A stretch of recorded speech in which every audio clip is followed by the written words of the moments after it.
Welcome to God and Country Biblical Exposition. This week is part 5 in a series called Must Know Truths About Israel. Point number 1 was that the state of Israel is a sign in God's prophetic timetable. Point number 2, Israel in her return from the diaspora is unclean, unholy, impure. Point number 3, there is an unsound rise of anti-Semitism in the evangelical church. Point number 4, according to prophecy, God will be moving the Jews back to the land of Israel. Not only is this a prophecy, this is an undeniable fact. And point number 5, the land of Israel belongs to the Jews. Biblically, they still have a God-given land right, and Christians do well to defend this position. This week, I would like to cover point number 6. The goal of the enemies of Israel is to kill the Jews. Like in the book of Esther, Haman, the Agagite, plotted to kill all of the Jews. Now, this truth may sound obvious, even as points 1 through 5 sounded obvious.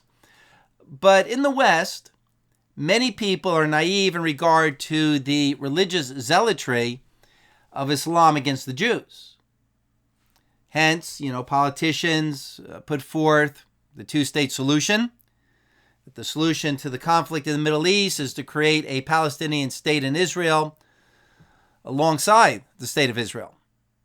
And of course, Islamists put forth this solution as a ruse to get an Islamic state created in Israel so they could create a beachhead for Israel in Israel for the ultimate goal of taking all the land from the Jews. There is a reason these pro-Palestinian protesters are shouting at their rallies, from the river to the sea, Palestine will be free. The Muslim Palestinians want all of the land. Israel giving the Palestinians in Gaza political autonomy back in 2005 was a failed experiment of sorts. What the Muslim Palestinians in Gaza did with their autonomy is spent all of their international aid on turning Gaza into one huge military base with tunnels and bunkers and stockpiled with weapons, because their one goal as a people group is to attack and destroy Israel. That's what they live for. That's the immediate goal of their religion. It's their good works. School children in Gaza are taught from a young age that their purpose in life is to die fighting Israel. And the whole Gaza Strip, with 2 million Palestinian people on the Strip, have become a proxy army for every other Muslim country on earth. Yet we still hear leftist politicians in the West talking about a two-state solution and how the Palestinian people just want peace in their religion of peace, Islam. Senator Chuck Schumer from New York, the Democrat leader of the Senate, has been continually calling for the two-state solution, to give half of the land of Israel to the Muslim Palestinians, and Chuck Schumer is Jewish. I just heard a prominent conservative pundit claiming that America needs to rebuild Iran with financial aid because after the Allies defeated Germany in World War I, because the Allies didn't come to help Germany rebuild, Germany became radicalized by Nazi nationalism. So therefore, the U.S. needs to send all sorts of aid to Iran. But first, there is a huge difference between the Lutheran-based Christian culture of Germany and the Islamic ideology in Iran. And second, Iran is already radicalized. Sending financial aid to rebuild Iran would be like the West sending Hitler financial aid to build his Nazi army, which is exactly what Obama did in rescinding sanctions on Iran and sending them by plane pallets of cash, bundles of $100 bills. That was the big scandal back in 2016 that the news media didn't report on. The reasoning of Obama and the administration was that by being nice to Iran, Iran would become a friend of the West and would be less radicalized, as if the only reason they're being radicalized is because of Western sanctions. It is the standard belief with those on the left that the only reason America has enemies is because America must have done something wrong.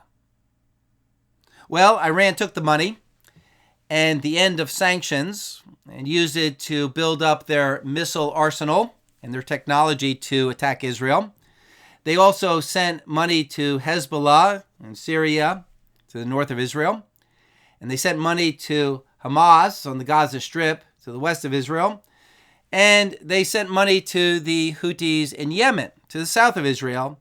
And they funded all of these military operations against Israel, because that's the main objective and the main purpose of life for these Islamic leaders in Iran. All of these recent attacks against Israel have been funded by Iran. Iran is at war with Israel using Hezbollah, Hamas, and the Houthis as proxies. And Western countries, in sending food aid and financial aid to help the people of Gaza, are actually funding Hamas's war against Israel. Hamas would collapse overnight if it weren't for Western aid. One of the logistical problems in any war is funding your army and feeding your army, as we're now seeing with the Russian army going hungry in Ukraine. But the Hamas army has all the food it ever needs. The food comes in shipping containers from the West, and Hamas militants are given salaries out of international aid given to Gaza, along with millions sent from Iran. The whole Gaza Strip is one big welfare community. The people of Gaza and the Hamas army live off of international aid. Now, I hope you all know about Trump's plan to thwart Hamas in this matter. Formerly, all international aid would be sent to Hamas and distributed by Hamas, and they'd sell it to the people of Gaza, and they'd use this aid to control and employ the people of Gaza. But President Trump came up with a plan that either nobody ever thought of or considered before. He's requiring that the aid be distributed directly to the Gazan people and to bypass Hamas. And with this new policy, Hamas is enraged because, it's thwarting the power that Hamas has. And so Hamas is attacking the convoys of aid. Leftist media in the West is helping Hamas by pushing Hamas propaganda that this new policy is causing the people in Gaza to starve. And the media is more than willing to go along with this story and put up false pictures of children starving because it's another opportunity to discredit President Trump. Yes, of course, life is difficult for the people in Gaza because of Hamas and their war, but we must also understand the propaganda arm of Hamas. But here's the point. How could the people of the West be so ignorant in sending money to Gaza, which supports Hamas terrorism and funds the occupation of Israel by Islamic Arabs? Well, maybe these politicians aren't that ignorant. Maybe they know exactly what they're doing. They may want to actually support Hamas because they're also anti-Israel. And by using the guise of humanitarian aid, this is how they can get support from their public to secretly aid Hamas in their war against Israel. These politicians are very good at playing dumb, just like we've seen in the immigration crisis.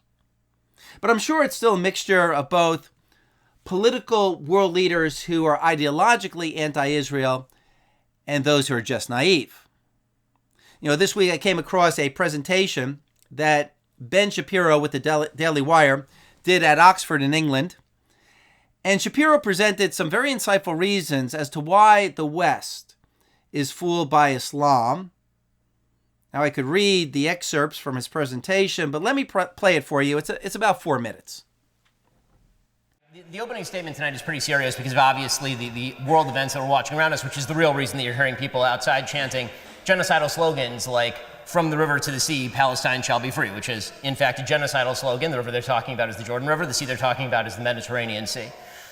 The real question is why that has become such a common sentiment in the West. Why it is that this has become such a common sentiment that you see 100,000 people marching in the streets of London in a pro-Hamas rally.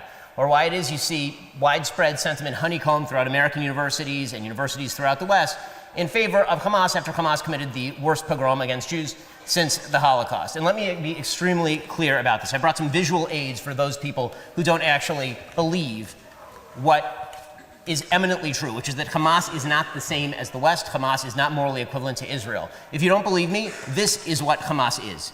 This is what Hamas is. Hamas is murdered babies burned in their cribs. What Hamas is Shani Luke. Shani Luke's body, her head was found today, her skull was found today. She's a young woman, she's 22 years old, and she was murdered by Hamas and taken back to the Gaza Strip where she was put in the back of a truck. Anyone who draws moral equivalence between Hamas and Israel, between Hamas and the Jews, is a Jew hater, full stop, end of story. So the question is, why exactly that's become such a common sentiment in the West? And the answer is because the West is ashamed of its own values. In fact, what the West really is ashamed of the superiority of its own values. Not everybody thinks the same way. Not everybody thinks the same way. Now, there are plenty of political disagreements to be had on all sides. There are plenty of disagreements to be had with regard to a two-state solution. But there is no disagreement to be had between the values of Hamas and the people who support Hamas and the values of the state of Israel or the values of the West. Anybody who equates those values is making a serious category error. The West has become shy about its own principles. The West has become humiliated by its own principles and instead has decided to substitute an idiotic notion that everybody thinks the same way, and it's not true. And because the West thinks that, the West falls into these category errors where they believe you can buy off terrorist groups like Hamas, where they believe that Hamas's actual goal is not what they say. Hamas openly says their goal is to exterminate all Jews, but we can't believe them because we're so paternalistic that we believe that we don't believe them. It must be economic discontent. It must be a land dispute. Or maybe it turns out that people who burn babies in their cribs, who rape mothers in front of their children and then murder both of them, maybe they don't think like you.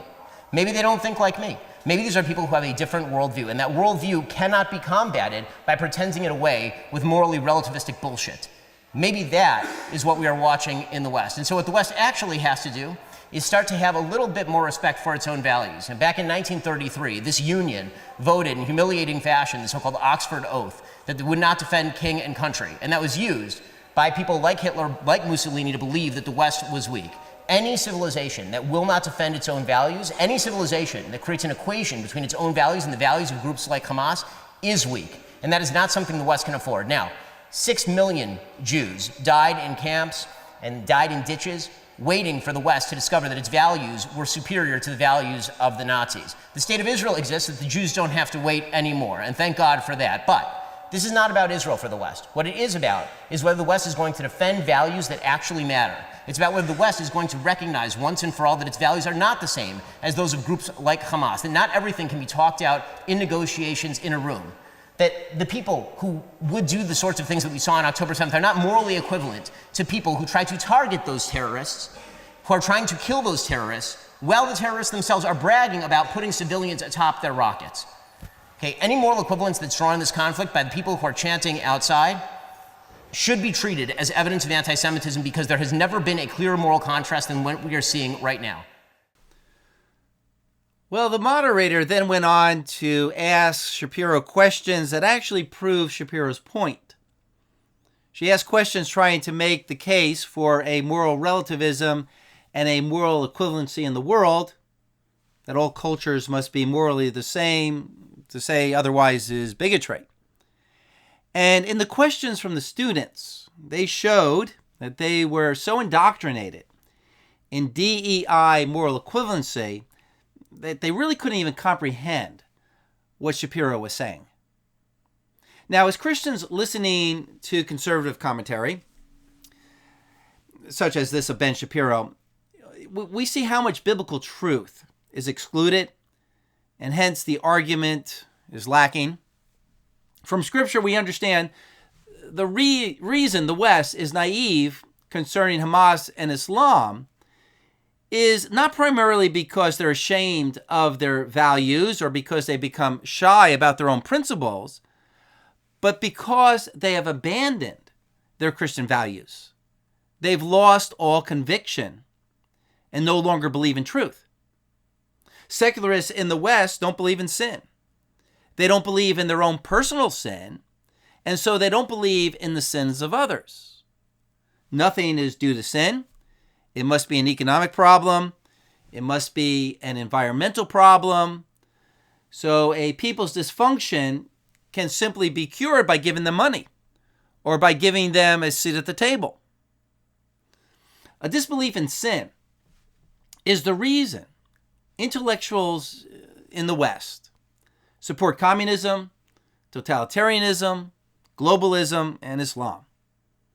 Additionally, there is a spiritual camaraderie happening on a subconscious level. When you're on the devil's team, knowingly or unknowingly, you will support his entire team. And you will support the Antichrist when he shows up. When people abandon God, they are struck with moral ignorance.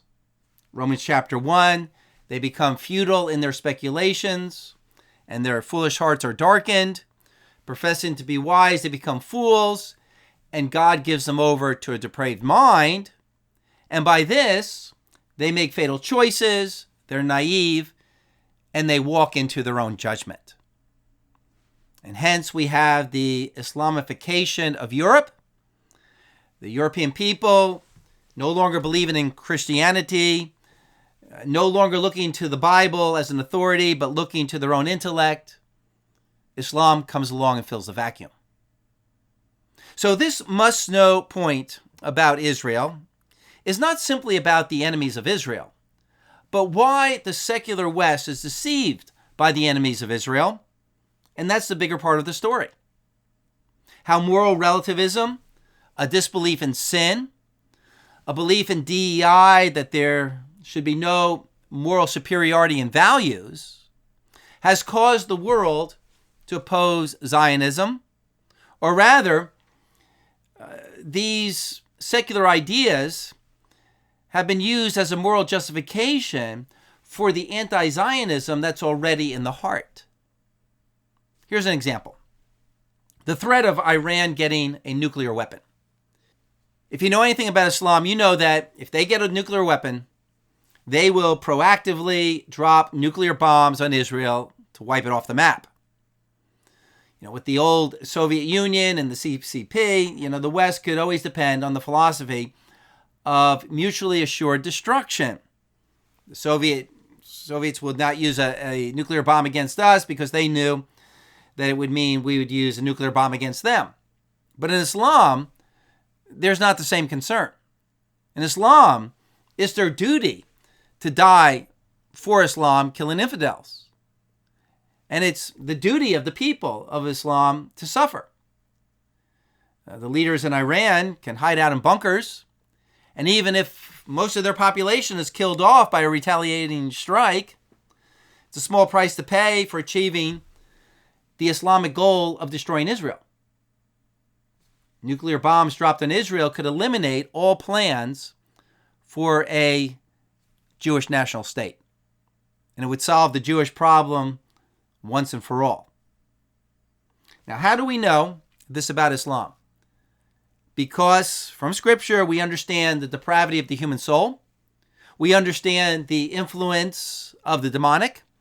And we understand the evil behavior in false religion. But what we're hearing from politicians on the left is that it's really no big deal if Iran gets a nuclear weapon. So they certainly won't use it against Israel. And all of the Democrats in the Senate voted to prevent Trump from using his war powers to bomb the Iranian nuclear facility. Fortunately, they didn't have enough votes in the Senate to win. But the underlying issue is that those on the left really don't believe nuclear weapons in the hands of the Iranian Revolutionary Guard would be a threat. Just as when President Obama signed a nuclear enrichment treaty with Iran, believing that Iran would keep its end of the bargain. Instead, Iran barred UN inspectors from inspecting all of their nuclear enrichment sites. Iran was simply buying time in order to build nuclear weapons, because once they have nuclear weapons, they have the power. They were practicing the Islamic teaching of taqiyya, where it's permissible and even encouraged for Muslims to lie to their enemies to gain an advantage. Why don't secularists believe this? Well, maybe it's naivety. Maybe it's actually even a subconscious anti-Semitism on their part. In Psalm 83, we have a statement and a prophecy that the nations surrounding Israel want to wipe Israel off the map. Psalm 83, verse 2. For behold, your enemies make an uproar, and those who hate you have exalted themselves. They make shrewd plans against your people and conspire against your treasured ones. They have said, come, let us wipe them out as a nation, that the name of Israel be remembered no more. Now, the nations that are involved in this objective are described in verses 5 through 8. Verse 5, for they have conspired together with one mind, and against you they make a covenant. The tents of Edom and the Ishmaelites, Moab, the Hagrites, Gebal and Ammon and Amalek and Philistia with the inhabitants of Tyre. Assyria has joined with them. They have become a help to the children of Lot. All of the nations described surrounded ancient Israel from the north, east, west, and south. The Arab nations, the region of Saudi Arabia and Yemen, the area of the Philistines, the region of Gaza, the region of Tyre, the region of Syria. The Syrians are mentioned there, which is the region today of Iraq and Iran. And the descendants of Lot are also mentioned. Moab and Edom, the region of Jordan. Now, what's interesting is that there was this hostility toward Israel 1,000 years before Islam ever showed up. So which came first? Anti-Semitism or Islam? You know, my guess is that anti-Semitism is in the heart, and it came first.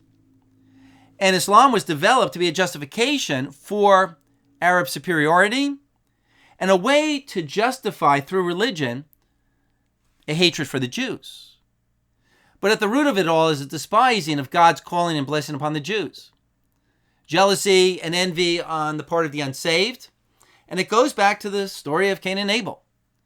Cain killed Abel because Cain didn't like the fact that God chose Abel.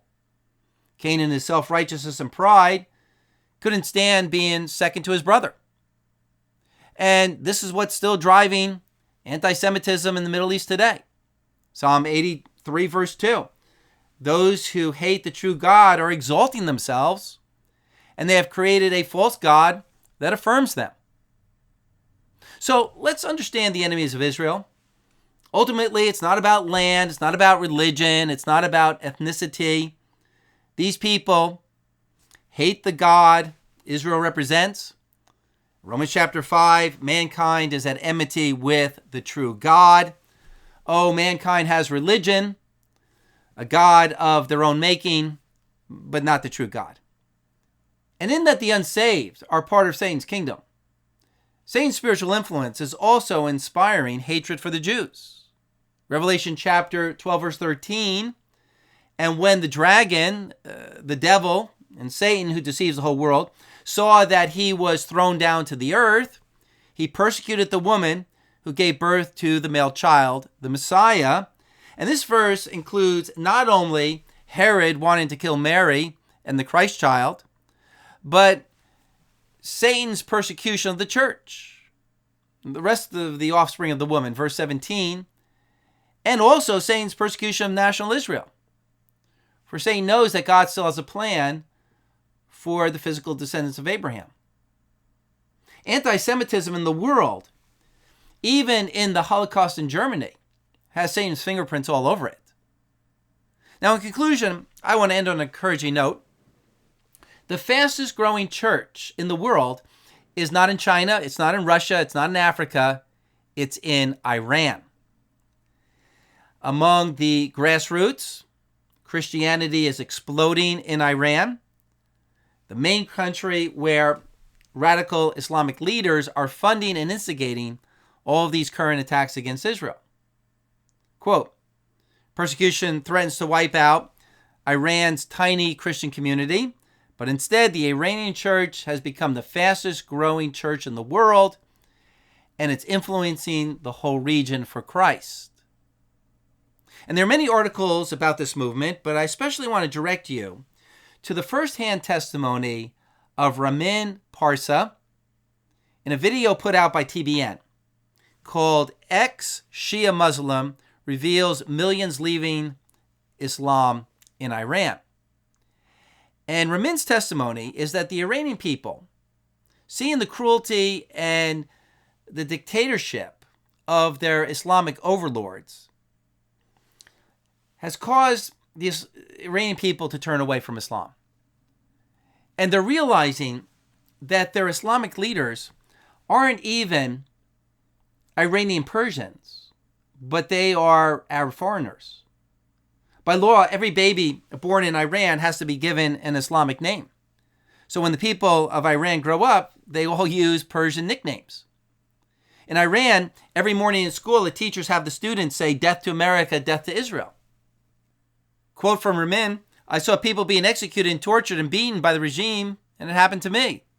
Everything they told us that Israel is doing to the Palestinians, the Islamic regime was doing to us in Iran.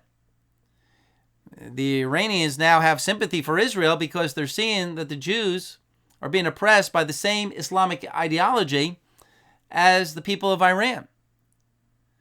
Because these Islamic rulers, who they despise, have made the Bible illegal, it makes the Iranians all the more desirous to read the Bible.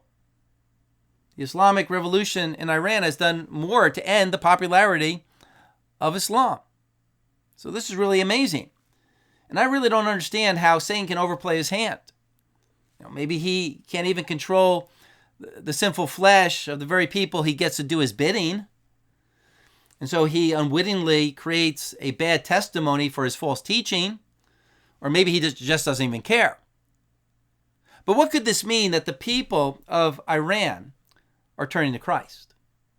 Well, imagine if the underground church in Iran eventually wins a culture, and maybe for a short time, a new administration in Iran supports Israel to such an extent that they use all of their influence in the region to completely do a reversal and support Israel in the expansion of its territory.